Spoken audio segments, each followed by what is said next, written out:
Hello बच्चों, कैसे हैं आप? सब बढ़िया। तो स्टार्ट करते हैं आज का एक नया टॉपिक। कूलाम के नियम से गाउस के नियम की उत्पत्ति, मतलब कूलाम के नियम के द्वारा हम गाउस के नियम को प्राप्त करेंगे। आपने पढ़ा था वहां पे कूलाम के नियम के अंदर हम दो आवेशों के मध्य वहां पे बल की वैल्यू ज्ञात करते हैं। तो वो कितनी आती है? मान लीजिए दो आवेश है Q1 और Q2, तो कितनी आती है? F इज इक्वल टू के Q1 Q2 upon are square. ठीक है। और जो गाउस का नियम है उसके अंदर कितनी वैल्यू आती है? Phi is equal to summation Q upon epsilon naught. ठीक है। तो अपन आज क्या करने वाले हैं, जो कूलाम का नियम है उस कूलाम के नियम के द्वारा गाउस के नियम की प्राप्ति करेंगे। गाउस के नियम को कैसे अपन वहां से ड्राइव कर सकते हैं। इसके अलावा अपन गाउस के नियम के द्वारा कूलाम के नियम की भी प्राप्ति करेंगे। तो दोनों को अपन एक से दूसरे को, दूसरे से पहले को प्राप्त करने वाले हैं। तो स्टार्ट करते हैं। पहले अपन करने वाले हैं कूलाम के नियम से गाउस के नियम की उत्पत्ति। तो देखिए स्टार्ट करते हैं। मान लीजिए हमारे पास यहाँ पे एक क्यू आवेश है। मान लीजिए एक बिंदु O है और वहां पे हमारे पास एक प्लस क्यू आवेश रखा हुआ है। ठीक है। और इस प्लस क्यू आवेश के कारण कोई एक बिंदु P ले लेता हूं जहां पे मैं विद्युत क्षेत्र की तीव्रता का मान ज्ञात करूंगा। तो मैं क्या करता हूं, इस विद्युत आवेश को चारों ओर से ढक देता हूं, परिबद्ध कर देता हूं एक गोला लेके। ठीक है। ओके। और मान लेता हूं इस गोले के बिंदु P पर, यहां पे एक बिंदु P है और वहां पे मेरे को विद्युत क्षेत्र की तीव्रता का मान ज्ञात करना है इस प्लस क्यू आवेश के कारण। तो मैं क्या करता हूं, यहां से लेकर यहां तक की दूरी कितनी हो जाएगी? R। और यहां पे एक छोटा सा अल्पांश लिया। इस अल्पांश की डायरेक्शन क्या होगी? लास्ट क्लास के अंदर अपन ने बात की थी, जब भी अपन किसी एरिया की डायरेक्शन की बात करते हैं तो वह एरिया की डायरेक्शन किस ओर होती है? जिस ओर प्रेक्षक होता है। मान लीजिए आप बाहर से देख रहे हैं, बाहर से देखेंगे गोले को, तो बाहर से देखेंगे तो बाहर की ओर होगी, मतलब इस ओर। ओके। और यहाँ पे E की डायरेक्शन भी क्या होगी? ये वाली होगी। ओके। अब अपन क्या करते हैं, यहाँ पे फॉर्मूला अप्लाई करते हैं कि ये जो हमारे पास एक प्लस क्यू आवेश रखा हुआ है और ये मेरे पास एक बंद पृष्ठ है, तो इससे संबंधित विद्युत फ्लक्स का मान कितना होगा वो अपन निकाल चुके हैं लास्ट क्लास के अंदर। कितना आता है? एक बंद पृष्ठ के साथ में विद्युत फ्लक्स कितना संबंधित होता है? फाई इज इक्वल टू समाकलन, बंद है तो अपन यहाँ पे बंद का साइन लगा देते हैं, EDS। ये लीजिए। ठीक है। अब यहाँ पे आपको क्या करना है, इस डॉट प्रोडक्ट को सोल्व करना है। तो फाई EDS कोस थीटा, ये लीजिए। थीटा की वैल्यू कितनी है यहाँ पे? थीटा की वैल्यू आप यहाँ पे देखेंगे तो 0 आएगी, दोनों ही की डायरेक्शन में। आप यहाँ पे भी देखना चाहें, जैसे आप यहाँ पे लेंगे तो यहाँ पे भी DS की डायरेक्शन ये होगी, और ये जो हमारे पास विद्युत क्षेत्र होगा उसकी डायरेक्शन भी यही होगी, तिरछी यही होती है। कोई भी हमारे पास चालक गोला होता है या आप कैसे भी माने, तो यहाँ पे कोई भी एक बिंदु आवेश होता है, उस बिंदु आवेश के कारण जो विद्युत क्षेत्र की डायरेक्शन होती है वो कैसे होती है? वहां पे तिरछी यही होती है, इस प्रकार से ऐसे बाहर निकलती है। जैसे ये मेरे पास आवेश है, इस आवेश के कारण ऐसे चारों ओर, इधर भी बाहर भी ऐसे, अंदर की ओर भी। ठीक है। ओके। अब यहाँ पे मेरे को क्या करना है, हर जगह थीटा की वैल्यू 0 आएगी, तो मैं यहाँ पे सोल्व कर देता हूँ इसको। थीटा इज इक्वल टू कितना रहेगा? 0 रहेगा। थीटा इज इक्वल टू 0 रहेगा तो फाई इज इक्वल टू समाकलन EDS। यहाँ तक कोई दिक्कत? ठीक है। और फाई को आगे समाकलन को थोड़ा सोल्व करते हैं। ये तो बाहर आ जाएगा, समाकलन DS। समाकलन DS का मतलब क्या है कि आपने यहाँ पे ये जो एक अल्पांश लिया जिसकी वैल्यू कितनी है? DS है। ऐसे खूब सारे हैं, ये जो हमारे पास ये गोला है जिसको आपने परिबद्ध किया है, ऐसे खूब सारे DS से मिलकर बना हुआ है, ऐसे खूब सारे। तो खूब सारे इन सबको जोड़ दीजिए। जोड़ने का काम कौन करता है? समाकलन करता है। तो यहाँ पे गोले के लिए कितना हो जाएगा हमारे पास? गोले के लिए हो जाएगा 4 पाई आर स्क्वायर। यही होता है गोले के एरिया का फॉर्मूला। तो कितना हो जाएगा? Phi is equal to E into 4 pi are square. ये आगे हमारे पास जो भी है क्वेश्चन नंबर फर्स्ट दे दीजिए। ठीक है। इस प्लस क्यू आवेश के कारण इस बिंदु P पर, यहां देखें कहीं पे भी देखें, तो विद्युत क्षेत्र का मान कितना बनता है? ये हमारे पास एक बिंदु आवेश है, बिंदु आवेश की वजह से कितना बनता है? K Q upon are square. तो phi is equal to sorry E is equal to कितना हो जाएगा? E इज इक्वल टू हो जाएगा के Q upon are square. Equation number 2 की वैल्यू 1 के अंदर पुट कीजिए तो कितना हो जाएगा? फाई इज इक्वल टू हो जाएगा के Q upon are square into 4 pi are square. यहाँ पे आप कुछ काट सकते हैं, आर स्क्वायर से आर स्क्वायर कैंसिल हो जाएगा, और के की वैल्यू भी आप 1 अपॉन 4 पाई एप्सिलॉन नॉट लिख लीजिए। तो कितना हो जाएगा? Phi is equal to 1 upon 4 pi epsilon naught R square, और ऊपर क्या है साथ में क्यू, तो इसको 1 को हटा दीजिए, इसकी कोई जरूरत नहीं है। 4 पाई आर स्क्वायर, 4 पाई से 4 पाई कैंसिल, आर स्क्वायर से R square cancel, five equal to कितना बचा, क्यू अपॉन एप्सिलॉन नॉट। तो आप यहाँ पे देख सकते हैं हमने क्या किया कि जो कुलाम्स लॉ लगाया और कुलाम्स लॉ से अपन ने क्या फाइंड आउट कर लिया, यहाँ पे अपन ने गाउस का लॉ फाइंड आउट कर लिया। ठीक है, तो आप देख सकते हैं कुलाम्स लॉ से अपन किस प्रकार से गाउस के नियम को प्राप्ति कर सकते हैं, या आप ऐसे भी कह सकते हैं सीधा सीधा कि गाउस के नियम की उत्पत्ति कैसे हुई, तो इस प्रकार से हुई। तो आप यहाँ पे देख सकते हैं ए इज इक्वल टू अपन ने क्या लगाया था, के क्यू अपॉन आर स्क्वायर लगाया था। कई लोग ये सोचते हैं कि सर यहाँ पे कुलाम्स लॉ लगा कहाँ पे, अरे कुलाम्स लॉ लगा, आप ध्यान से देखिए ये जो फॉर्मूला लिखा है आपने E इज इक्वल टू के क्यू अपॉन आर स्क्वायर, ये क्या है, ये यहाँ पे हमारे पास कोई एक क्यू नोड आवेश है, कोई परीक्षण आवेश है, उस परीक्षण आवेश की वैल्यू कितनी, एकांक है, 1 यूनिट है, उस 1 यूनिट पे लगने वाले बल की वैल्यू तो क्या कहलाती है, विद्युत क्षेत्र का मान कहलाता है। अरे फॉर्मूला ये तो होता है हमारे पास E is equal to F upon Q naught, विद्युत क्षेत्र की तीव्रता का मान ज्ञात करते हैं, तो ये तो फॉर्मूला होता है।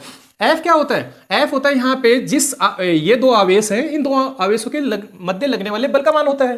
तो अपन यहाँ पे ये एफ की वैल्यू जैसे ही पुट करते हैं तो क्यू नोड की वैल्यू कितनी हो जाती है, मतलब कैंसिल हो जाता है, तो ए की वैल्यू कितनी आती है, k Q upon are square. या आप ऐसे भी कह सकते हैं कि Q naught is equal to कितना हो, 1 कूलम, मतलब 1 यूनिट हो, तो E इज इक्वल टू कितना हो जाएगा, F, मतलब एकांक आवेश पर लगने वाला जो बल होता है वही तो क्या कहलाता है, विद्युत क्षेत्र की तीव्रता कहलाती है।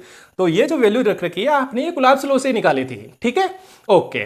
अब इसके बाद में यदि हमारे पास मान लीजिए आपने ये जो प्रश्न लिया है बाहर, मैंने इसको परिबद्ध किया था, वो आपने कुछ जिग जैग टाइप ले लिया है, मतलब ऐसे एकांक रूप समतल रूप से नहीं लिया, ऐसे गोला टाइप ऐसे नहीं लिया, तो थोड़ा ऐसे उबड़ खाबड़ सा ले लिया है। तब क्या होगा, तब कैसे निकालेंगे वो करते हैं स्टार्ट। तो जिसको भी स्क्रीनशॉट लेना है वो ले लीजिए। ओके, हो गया, ठीक है, मिटाता हूं। ये फर्स्ट मेथड था, सेकंड मेथड स्टार्ट करते हैं।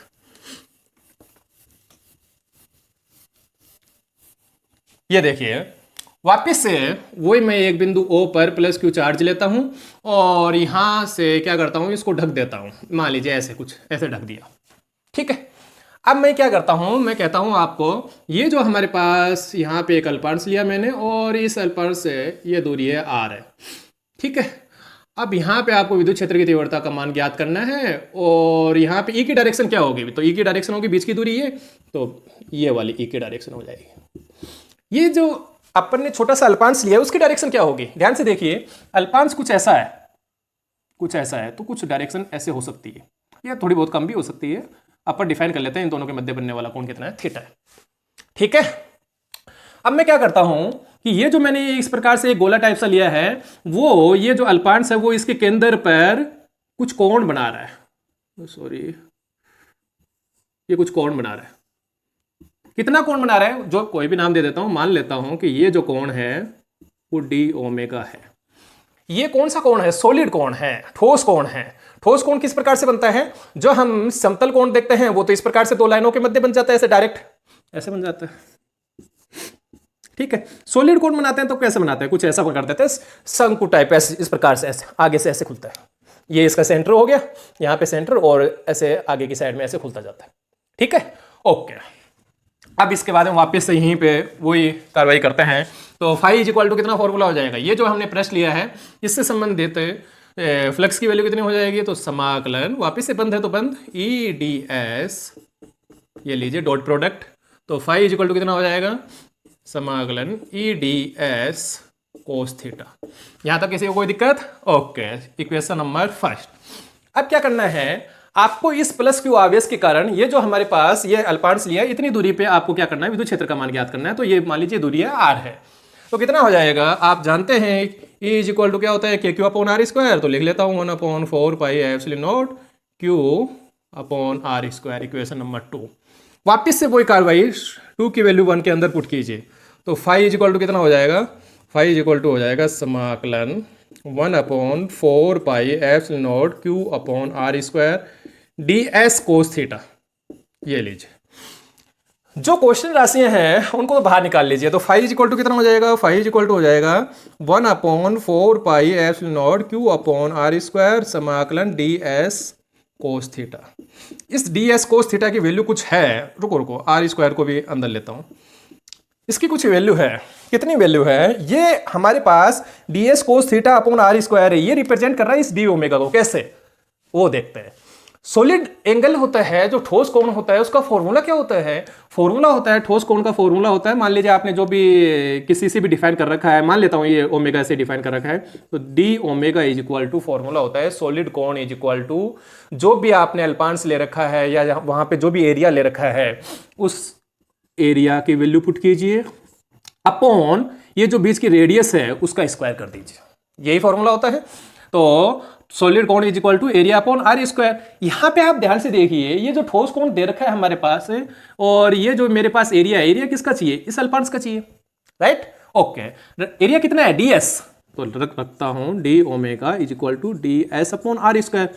लेकिन आप यहां पे ध्यान से देखेंगे तो ds upon are square cos theta नहीं आ रहा है, कोस थीटा भी ला सकते हो आप। कैसे ला सकते हो? आप यहां पे ध्यान से देखेंगे, ये जो मेरे पास वेक्टर की डायरेक्शन है, ये किसकी डायरेक्शन को व्यक्त कर रहा है? यहाँ पे ds की, और ये किसकी व्यक्त कर रहा है? e की डायरेक्शन। दोनों के बीच में जो बनने वाला एंगल है वो कितना है? थीटा। आप यहाँ पे देखिए, जब मेरे पास कोई एक वेक्टर ऐसे है e और एक है ds ऐसे, आपको बोला जाए कि इस ds वेक्टर का e वेक्टर की साइड में कितना प्रभाव है, मतलब क्या पूछा जा रहा है कि इस साइड में आप इसका कंपोनेंट लेंगे तो कितना आएगा? तो कितना आएगा भाई? ये थीटा एंगल है, तो थीटा एंगल जिस साइड में थीटा बनता है उस साइड में कौन सा आता है? कोस का घटक आता है, तो ds कोस थीटा, ये तो आएगा। मतलब इस साइड में ds जो वेक्टर है उसका प्रभाव इस साइड में कितना है? ds cos theta. इस साइड में एरिया की वैल्यू कितनी है? ds cos theta.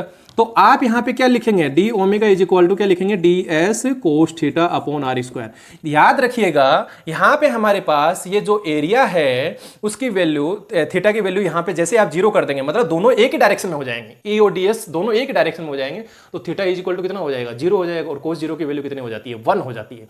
तो फॉर्मूला क्या बन जाएगा? ds upon are square. तो आप जब भी ये ds अपॉन आर स्क्वायर मतलब एरिया अपॉन आर स्क्वायर ये फॉर्मूला लगाते हैं, वो कब लगाते हैं? जब आपके पास इस प्रकार से प्लेन होता है एकदम, मतलब ऐसे ये मेरे पास ये प्लस क्यू आवेश और ऐसे है, तो यहाँ पे आप अल्पांश लेते हैं तो उस समय ds भी इसी डायरेक्शन में होगा और e भी इसी डायरेक्शन में होगा, तब आप यहाँ पे थीटा इज इक्वल टू क्या कर देते हैं? जीरो कर देते हैं, ठीक है? तब formula ds upon are square. लेकिन जैसे जैसे यहाँ पे थीटा को डिफाइन करना बहुत जरूरी है। क्यों जरूरी है? यदि हमारे पास ये एरिया कुछ इस प्रकार से होता, ऐसे और झुकता जाता, जैसे यहाँ पे झुक रखा है, देखिए यहाँ पे झुक रखा है, तो यहाँ से लेकर ये वाला यहाँ तक, यहां से गुजरने वाली जो बल रेखाओं की संख्या होगी वो कम होगी ना, कम होगी, तो एरिया की जो इफेक्टिव वैल्यू है वो कम हो गई है। तो कम हो गई है तो आप देख सकते हैं इधर ds इधर आएगा और e की डायरेक्शन है वो इधर आएगी, तो यहाँ पे थीटा का मान बढ़ा, और थीटा का मान बढ़ने पर कोस का मान है वो कम हो जाता है 0 to 90 तक, ठीक है? जैसे जैसे बढ़ने लगता है थीटा कोस के अंदर 0 to 90 तक कम होने लगता है, तो आपके पास यहाँ पे एरिया की वैल्यू, इफेक्टिव वैल्यू है वो कम आएगी। और कारण यही होना चाहिए। क्यों होना चाहिए? इसका रीजन ये है कि यहां से गुजरने वाली जो बल रेखाएं हैं वो कम गुजरेंगी। अब जैसे देख सकते हो आप 2 या 3 या 4 5, लेकिन इतने एरिया की इसकी बात करूं तो इसमें से ज्यादा गुजरेंगी, ठीक है? इसलिए थीटा डिफाइन करना जरूरी है। ओके, तो ds cos theta upon are square, ये कौन है? सॉलिड कोण। तो सॉलिड कोण को किससे व्यक्त कर रहे हो आप? डी ओमेगा से, ठीक है? तो इसकी जगह क्या रख देता हूं मैं? 1 upon 4 pi epsilon naught Q, चलो इस क्यू को इधर ही रख लीजिएगा, क्यू, और ds cos theta upon are square, इसकी जगह क्या आ जाएगा? D omega. ओके भैया, डी ओमेगा समाकलन। अब क्या कह रहा है ये कि डी ओमेगा है, इसका आप समाकलन कर दीजिए। इसका समाकलन का मतलब क्या होता है? सारा योग कर दीजिए।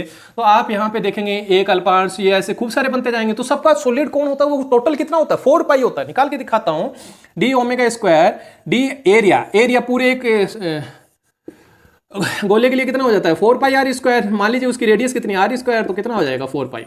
ओके, तो आप यहाँ पे इसकी वैल्यू पुट कर दीजिए 4 पाई, तो कितना हो जाएगा? Q upon 4 pi epsilon naught into 4 पाई।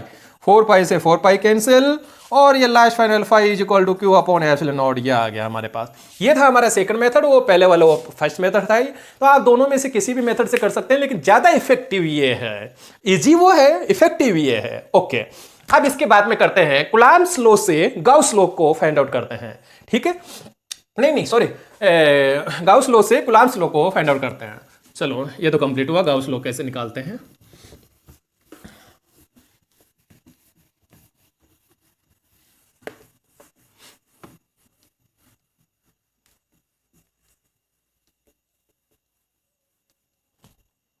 ये इंटरचेंज कर देना, ठीक है? इधर से इधर। ओके, अब यहां पे देखिए वापस से वही कार्रवाई करते हैं। ओ बिंदु प्लस क्यू चार्ज लिया अपन ने, ठीक है। और वापस से क्या करते हैं, वही अपन एक गोला ले लिया, अपन ने परिबद्ध कर दिया इसको, और यहाँ पे हमने एक बिंदु P ले लिया, और ये एक ds अल्पांश ले लिया, ds की डायरेक्शन ये, E की डायरेक्शन ये, यहाँ तक कोई दिक्कत नहीं होनी चाहिए। तो फाई इज इक्वल टू क्या होता है formula, phi is equal to हो जाता है समाकलन ADS, phi is equal to समाकलन ADS कोस थीटा। थीटा की वैल्यू 0 है तो यहाँ पे कोस 0 है, कितना हो जाएगा 1 हो जाएगा, यही कर देता हूँ, चलो आगे लिख देता हूँ फाई EDS। तो फाई इज इक्वल टू कितना हो जाएगा भाई, ये समाकलन DS। इसको भी आप सोल्व कर दीजिए, आपको पता ही है यहाँ पे एक छोटे से अल्पांश का एरिया की बात हो रही है। यदि टोटल की करेंगे तो टोटल का एरिया कितना हो जाता है 4πr² हो जाता है, तो 4πr² लिख देता हूँ। तो E cross 4πr², equation number first, ठीक है। ये इक्वेशन नंबर फर्स्ट आ गई। इसके बाद में हमें क्या करना है, गाउस का नियम लगाइए। तो गाउस के नियम से, गाउस का नियम क्या कहता है, phi is equal to summation Q upon epsilon naught. Summation Q की वैल्यू कौन सी होती है, ये जो हमारे पास पृष्ठ है इससे परिबद्ध आवेश कितना है, तो प्लस क्यू आवेश है, तो summation Q is equal to कितना हो जाएगा क्यू। तो इसकी जगह आप क्यू पुट कर दीजिए, Q upon epsilon not, equation number 2। समीकरण 1 और 2 से आप देख सकते हैं फाई इज इक्वल टू ये, फाई इज इक्वल टू ये, दोनों को इक्वल करके लिख सकते हैं। तो Q upon epsilon naught is equal to E into 4πr²। यहाँ से आप E की वैल्यू ज्ञात करेंगे तो E की वैल्यू कितनी आ जाएगी हमारे पास, यहाँ पे देख सकते हैं आप, ये नीचे चला जाएगा तो कितना हो जाएगा Q अपॉन 4πr², यह आ गया इक्वेशन नंबर 2। फॉर्मूला होता है विद्युत क्षेत्र की परिभाषा से E is equal to F upon Q नॉट। यहाँ पे मान लीजिए एक प्रेक्षण आवेश रखा हुआ है, तो Q नॉट, तो F इज इक्वल टू कितना हो जाएगा, F इज इक्वल टू हो जाएगा Q नॉट इंटू E की वैल्यू ये आ रखी है, तो आप ये जैसे ही वैल्यू पुट करेंगे तो F इक्वल टू कितना हो जाएगा भाई, Q नॉट Q 4πr²। थोड़ा सा और सही करके लिखेंगे कि Q नॉट अपॉन r²। ये आ गया हमारे पास गाउस का नियम, वो सॉरी कूलाम का नियम आ गया। तो आप गाउस के नियम के द्वारा कूलाम का नियम ज्ञात कर सकते हैं और कूलाम के नियम के द्वारा गाउस का नियम ज्ञात कर सकते हैं, ठीक है। ओके, इसके बाद में हम एक छोटा सा एग्जाम्पल की बात करते हैं कि फ्लक्स की वैल्यू किस प्रकार से निकाली जाती है, कहाँ पे फ्लक्स कितना होगा। मान लीजिए कोई एक घन दे रखा है और उस घन के अंदर कोई एक आवेश है जो अपनी स्थिति बार बार बदल रहा है। तो मान लीजिए एक फर्स्ट केस है, एक इस प्रकार से ये मेरे पास एक घन दे रखा है, ये लीजिए,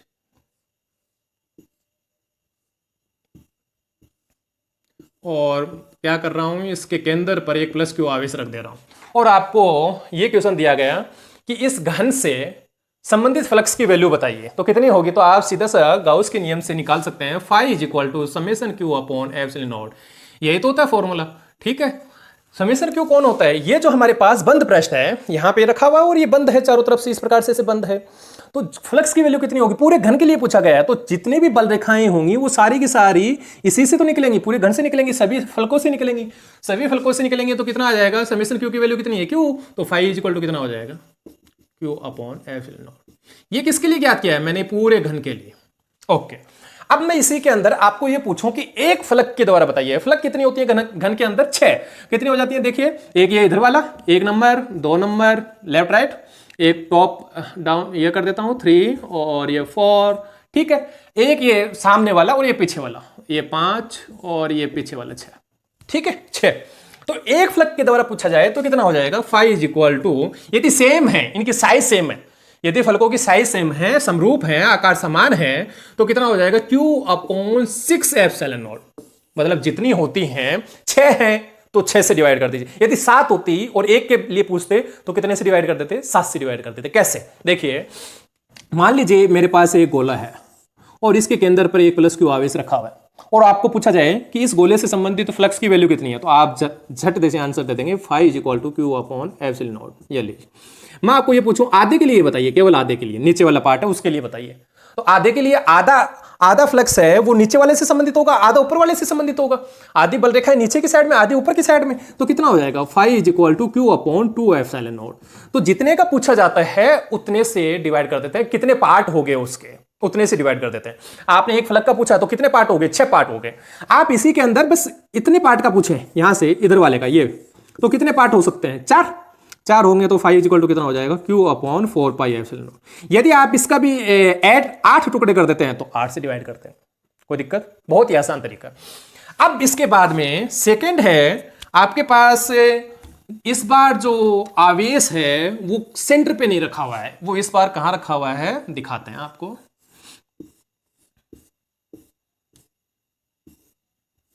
ये देखिए इस बार आवेश है वो फ्लक पे रखा हुआ है, यहां पे किसी भी एक फ्लक पे रखा हुआ है, इस पे रख दिया मैंने, इसके सेंटर पे रखा हुआ है। अब आपको ये पूछा जाए कि इस आवेश से, ये जो आवेश है और ये जो घन है, इस घन से परिबद्ध आवेश का परिबद्ध फ्लक्स की वैल्यू बताइए।